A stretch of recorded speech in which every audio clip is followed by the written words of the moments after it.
Welcome to our YouTube channel. Dr. Jessie here with CHIRO for Moms. If you have not already subscribed to our channel, go do it now. We're here to talk about the piriformis muscle and how to stretch it both with a partner and by yourself, basically at the desk when you're working, or in the kitchen, on a chair, anywhere, in the car. I'll get into the stretches first. If you want to know more about the anatomy and physiology of the actual muscle, what it looks like, I'm not going to show you what it looks like, but I'm going to show you the spine and where it sits. Listen at the end of this video. In the beginning of this video, we're just going to go over the stretches so that you can do this at home. Always send us messages if you have questions about how to do this if you're struggling. This particular stretch, we're going to start with the partner one. You can do this pregnant or not pregnant. When you're pregnant, we like to keep women on more of a wedge rather than flat on their back. That's up to you, but we find that it's better for the vasculature, for the dizziness factor, if you're on something a little more angled. So if you're doing this at home, I would just make sure that you're propped up. One leg stays bent like this, the other is bent like this at a 90.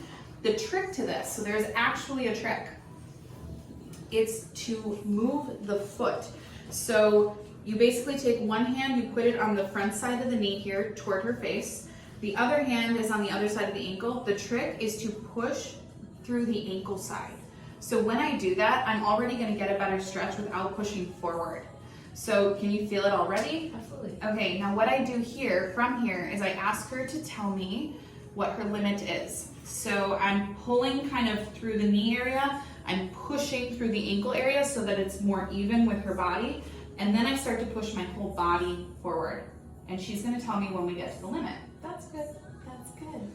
Now what she's gonna do is relax, take a breath.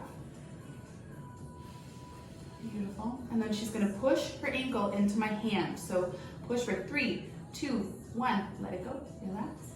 And I'm gonna push to her next limit. Okay. Beautiful, and take a breath. So I like them to relax in this state, and then we go into pushing again. So she's activating it, 3, 2, 1, let it go, and then relaxing. And when we do this, you're gonna actually probably see it here. Are we at the limit? Mm-hmm. She gets further and further, so you get a deeper and deeper stretch. I usually do a series of 3, so that's plenty right there. And she's gonna get a ton of relief through that muscle tissue, more than if she was just doing it by herself. I'm gonna do it on this side again, just so you can see. I'm a visual learner, so I like to see it on both sides if I'm watching a demonstration. So pulling the knee here, not excessively, but just applying pressure forward on the ankle, and then my whole body. Good, beautiful. Breathe.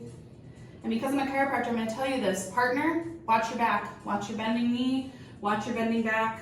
Push into my hand for 3, 2, 1, let it go. The partner needs to be careful of their body as well.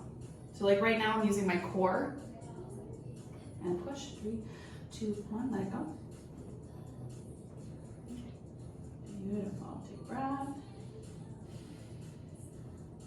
And that's beautiful. Okay, now I'm gonna have this beautiful patient show us how to do the seated piriformis stretch. Let's see here. Again, you can do it in the car, in your work chair, in your kitchen chair. It does not matter where you do this. Go ahead and get into a figure 4. You're just gonna do that.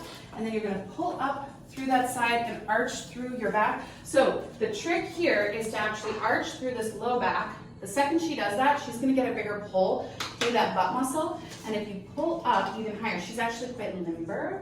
Do you feel that in your butt? Mm-hmm.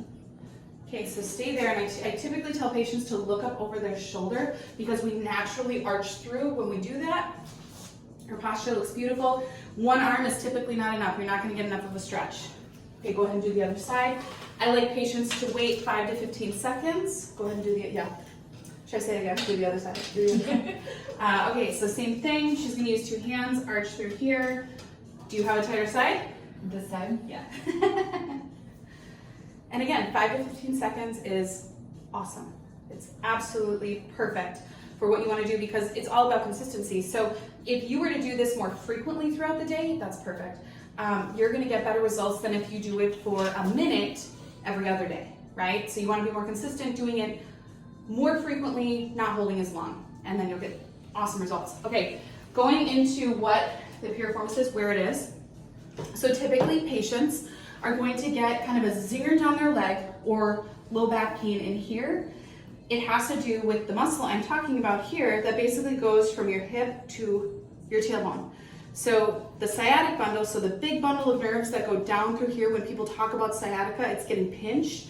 It's getting pinched under that muscle. So it's really important to stretch this muscle even when you're not getting those zingers, but especially when you are getting the zingers, the sharp shooting, the tingling numbness.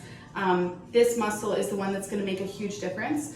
And it's important, again, to do it throughout the day.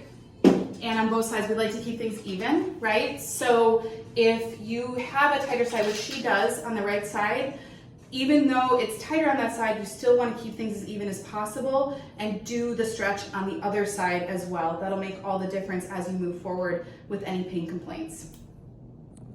I got nothing else.